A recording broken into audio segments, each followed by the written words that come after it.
What's up, everybody, man? It's your boy Outlaw V2 coming at you for another video, man. So what I want to talk about today? Well, first of all, I want to talk about growing my channel. Again, I apologize for not doing much content. I've been dealing with, like, just medical related issues, just health related issues, just getting older kind of stuff. So I've been on that front, just attacking it. My professional career, I'm working at a new company now, so that just keeps me really busy. It's a high profile, real good job, good paying job. So getting my education turned out to be the best thing I could do, which will lead me into what I'm going to talk about in this video. So like, comment, subscribe, man, if you like my videos, man. And my videos that always go hard are my loadmaster videos. So I wanted to do another loadmaster video, and I actually recorded a video yesterday, and it was like 25 minutes long, and it was pretty in depth, and I hated it. When I got done with it, I was kind of like, no, this isn't really like a day in the life of a loadmaster, because it's just like you're just doing a whole lot of talking, and just kind of get to the point. So today I'm going to do another video on being a loadmaster, and I'm going to talk about my experience as a loadmaster for my first mission, because I kind of think it was a really good eye-opening experience for me on my first mission. So essentially, I started flying in 2003. I did my load school, and I did SEER training. I did my load school at Altus. At the time, C5s were going through Altus for loadmaster, basic loadmaster, and then a loadmaster initial qualification. But we do not fly. C5 guys did not fly during BLM and LIQ. We just weren't on aeronautical orders yet until we get to our units. So I went through all the training. Training took about 8 to 9 months in total, and I got to my flying unit in September, October of 2003. So when you first get to your squadron, you're a student, you don't know anything. We were showing up with paper publications, like a big, 80-pound duffel bag full of our publications, which is basically how to rebuild and build the airplane with every schematic and every loading table known to man. Like, your publications are basically your books. So as students, you had to carry your books everywhere. So you become part of the training detachment. You're a UL, which is an unqualified load, and you're trying to basically get your ML, which is a mission load. So you're basically trying to start the upgrade process to go from a UL to an ML. And while you're in that process, usually like your first 5 or 6 missions, you will be always flying with an IL, which is an instructor loadmaster. So you guys will be tied at the hip, during your entire first 4 to 5 missions. If you operate any doors, if you operate any systems, if you load any cargo, if you touch pretty much anything on the freaking airplane that your instructor did not implicitly ask you to touch, that's your ass. So, but I mean, it's for your own safety. They don't want students that aren't qualified yet to operate doors or to operate anything that can damage an airplane. So it makes sense. So I got there, and I was there maybe I don't know, 4 weeks maybe, 4 weeks. And they said, Brisson, you're gonna go on your dollar ride, and you're gonna go with Master Sergeant Williams. Master Sergeant Krusty Williams. Shout out Master Sergeant Krusty Williams, man. I'll explain a little bit about Krusty Williams. They call his name is not Krusty, but they just call him Krusty because he's like a crusty old man. He's like an old head, which anytime you come into air crew, old heads are basically just guys that have been flying for more than 15 years, and by the time you get to the squadron, they pretty much know everything about loading and flying, and just being a loadmaster as a career, but more than that, as a lifestyle. Because I'm going to tell you something, for anyone who's thinking about coming into the Air Force and wants to be a loadmaster, and trust me, there are definite pros, there are huge benefits to it, but it's also like anything else, it's a double-edged sword, because it is a lifestyle. You will miss a lot of shit at home, because you're going to travel a ton. So if you're like this guy who just came in the military, and he married his sweetheart from back in Chuckaloogie, Alabama, and you have plans on knocking her up in the first year of your service, which, trust me, a lot of guys, young dudes, do. Well, be prepared that you're not going to see a whole lot of your kid growing up the first couple of years, because the squadron's mission is not to have you sitting at home raising your kids. this job is specific. Honestly, it works better for single people with no kids. Because I did it when I was married with children and my kids were young, and I missed a lot of stuff. I mean, there were times where I was 270 days on the year, 270 days out of the year TDY. So I was making money, flying around the world, having a blast, but you never make up that time. So all that time I lost with my children, I can never get that time back. So understand that. So if you're trying to come into this career field, understand that a big part of being a loadmaster is going to be flying, i.e. not being home, i.e. Sleeping in hotels, aka not at home with loved ones. So understand that. Okay, so my first mission, they say, hey, you're going on a mission with Krusty Williams. Krusty Williams is an old head. He's an instructor loadmaster at the time. He is he is just a cartoon of a character. Like, he's hilarious. He gets mad on the airplane. He likes to like fight with other old head loadmasters. I'll get to that in a minute. So we had a bunch of old heads on my first dollar ride. So for me, it was really kind of like a challenge because I was a staff sergeant at the time, and I just came in, and I came in from maintenance, and I don't know shit about flying airplanes or loading airplanes other than what BLM taught me, which is just basically the bare minimum to like consider yourself like to have wings and to be a load. But you're not like a loadmaster yet. Like by no descriptions of the word are you like a loadmaster yet because you graduated basic loadmaster. And you may think that when you're in basic loadmaster because they give you your wings and whatnot, but that's not the case. So when you get to your flying squad and they quickly let you know that like we don't care about the leather jacket that you rolled in here with because every single one of the people in the squadron has one just like it, and period. So you see anybody with wings, if you see somebody with a star over their wings or star with a wreath over their wings, they're generally a wreath over their wings. They're generally an old head because they've been flying quite a while. I have a star over my wings. You get to a certain number of years of flying and they give you that star. I think it's like 7 or 8 years of flying. Okay, so my first mission. They tell me, hey, you're going to go to, we're going to Baghdad. Like right off Jump Street. So I had to call my parents and like kind of be like, hey mom, yeah, I'm going on my first mission. She was like, oh great, where are you going?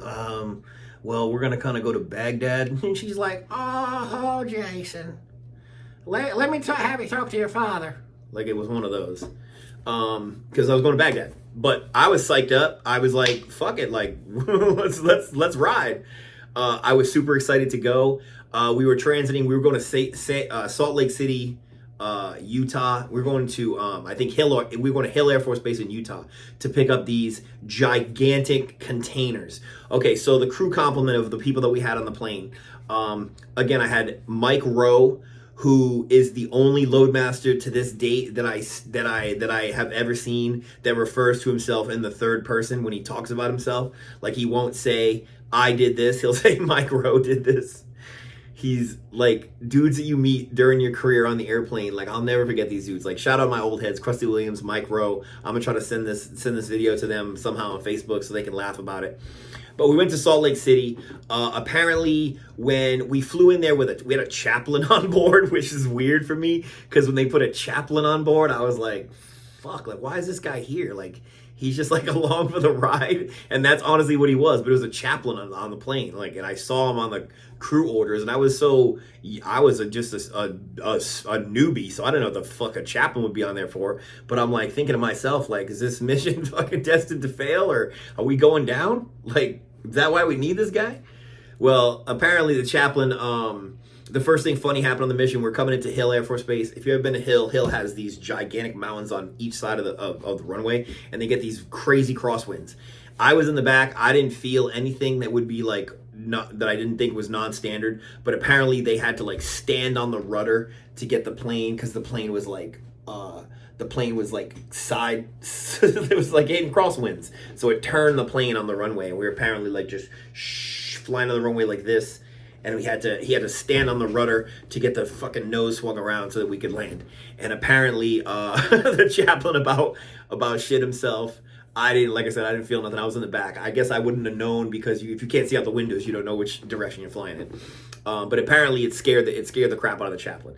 So now on to being a loadmaster. What are you going to do? Now I'm flying over there. We've got a couple of like young mission loadmasters, but we have Krusty Williams. We have Mike Rowe, Mike Rowe is an examiner. He's even higher than instructor. He's like an EL, which means he gives check rides, which he's like stay away from ELs on the airplane, because these are the guys can like take your ass out and like end up that they could return you to unqualified status. They see you doing something on the plane dumb, or you don't know what you're talking about, or like they start to just randomly query you on just everything that is like loadmaster knowledge, and you don't know what the hell it is that you're talking about. They will Q3 you on the spot.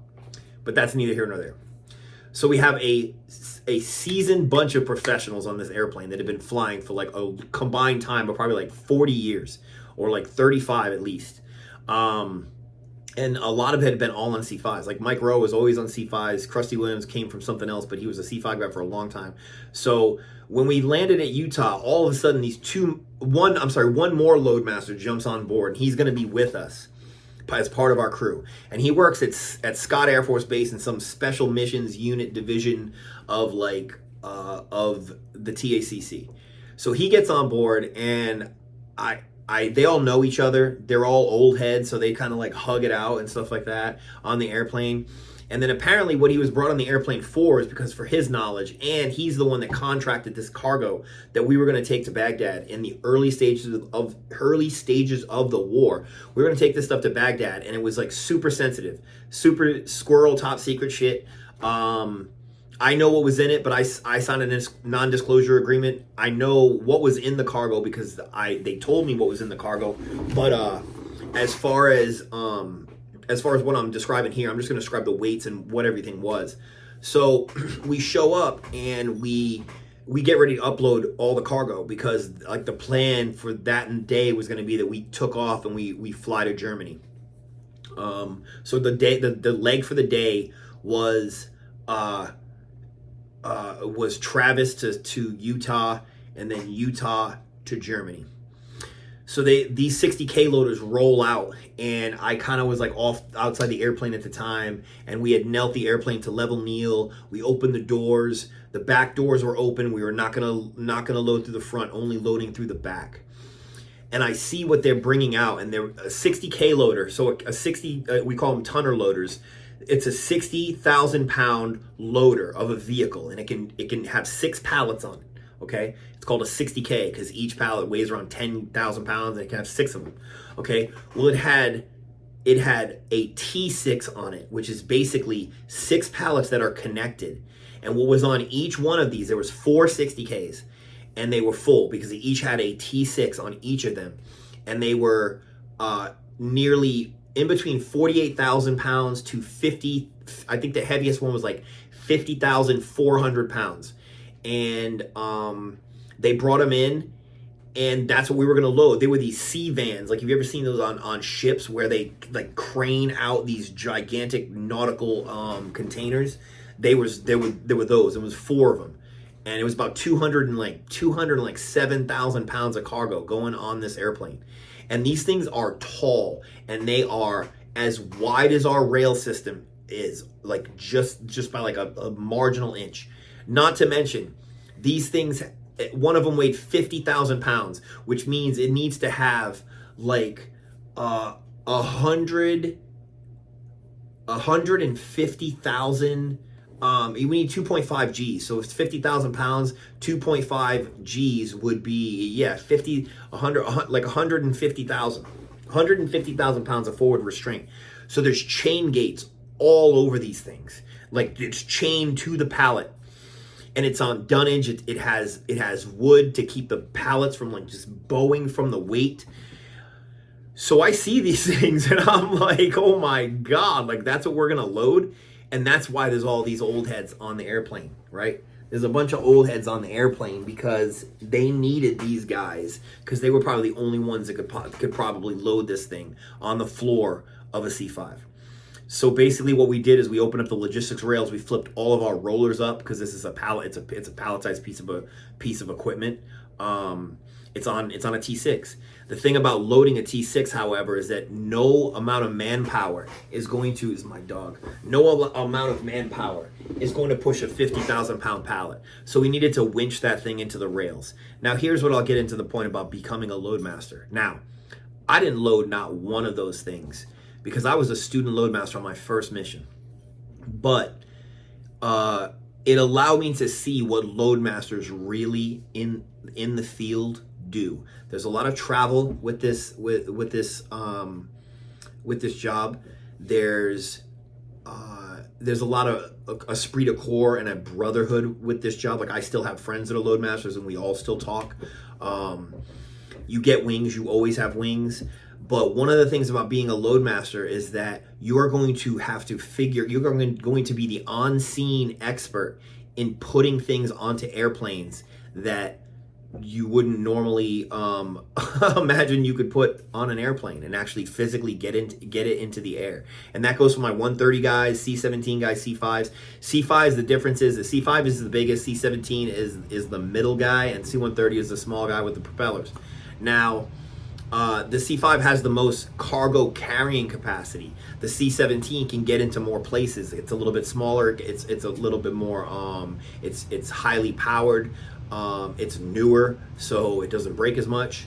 But C-5s, loading a C-5 is a labor-intensive type of job because there's so many different configurations that you can load this airplane. There's so many different types of cargo that it can accept. Like I've loaded helicopters. Numerous times, a bunch of different helicopters, but I won't get into that because again, I was able to step back and watch these 3 loadmaster old heads winch these 4 50,000 pound C vans that are on T6 pallets. I watched them winch these things into the rail. And what you have to understand about winching something into the rail is that if it isn't right and isn't perfectly lined up, like dead center, like the K loader outside of our airplane lined up against how our rail system operates, then you can destroy like the entire rail system just by trying to winch it into the rails. Because if it's stuck, that winch does not care. That winch will just rip the rails out of the floor. Now, when we started putting the cargo on board, the roller started popping on the floor. Literally started popping because of the weight. And then one of the old heads, I think it was Krusty, started freaking out because he was like, "Did you check the roller load? Are you sure it's enough?" And the other guy from Scott was yelling at him like, "Yeah, dude, you think I don't know how to do roller load?" They started just, old heads will yell at each other. I just backed up and I was like, wow, is this how it is on like every mission? And yeah, sometimes you gotta yell to get your point across. But they started popping rollers. And it ended up being fine for roller load. It was just that the K loader was a little high, so it was putting most of the weight onto our floor versus having some of it on the. It was a K loader issue, but again, it took us. I think we were out there. It was pretty cold out that day because it was like November in Utah, so it was pretty cold. And I remember being out there for a solid like 6 to 7 hours. And then we ended up not going to Germany because we ran out of crew duty day because there's no way to load these things in like 3 hours and 15 minutes, which is the way the mission was cut. There's no way in hell. So we ended up staying longer on the ground because we had to upload these gigantic canisters. And we ended up getting them all the way to Baghdad. And we winched them out. Yeah, we winched them out of the airplane to get them moving and get them rolling, and then got them out of the rail system. So all those things were like safely delivered. Again, as a loadmaster, you'll travel a lot. You're going to load a lot of different stuff. You're going to have, you're just going to have a myriad of duties on the airplane. It's a crew position that is truly part of the crew. You're going to be doing the format, the weight and balance on the airplane, putting the cargo where it needs to be spread out, or how tightly compacted the cargo is.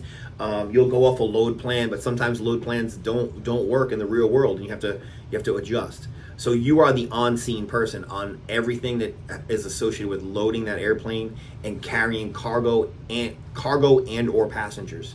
And that's it. Well, I hear a lot of people asking a lot about loadmasters, like, aren't you guys like stewardesses, like kinda? No, negative. the C5 and C17 and C130 has a passenger carrying capacity, and Space A's can always like fly on certain missions and stuff like that. So will you have passengers like when we're going from Travis to Hawaii? If you want to know, will you have passengers? The answer is yes. You will have 73 passengers every single time, because that's how many seats that we release, and every single time you have 73 passengers flying to Hawaii for free, because they earn that right. So, but stewardess, no, like we hand out boxed lunches. Like, we're not cooking meals for nobody. We're not doing none of that. And the only reason we're in the back is to keep passengers from probably blowing the emergency exit doors or doing something else dumb. So, but again, that's all I got, man. So I hope this kind of a little bit gave you, an introspective look into what it's like to be a loadmaster for a day. A little about my first mission. I'm still alive, so I was able to land in Baghdad and come the fuck back. So everything's all good, man. But I appreciate all the support over the years, man. So Outlaw signing out.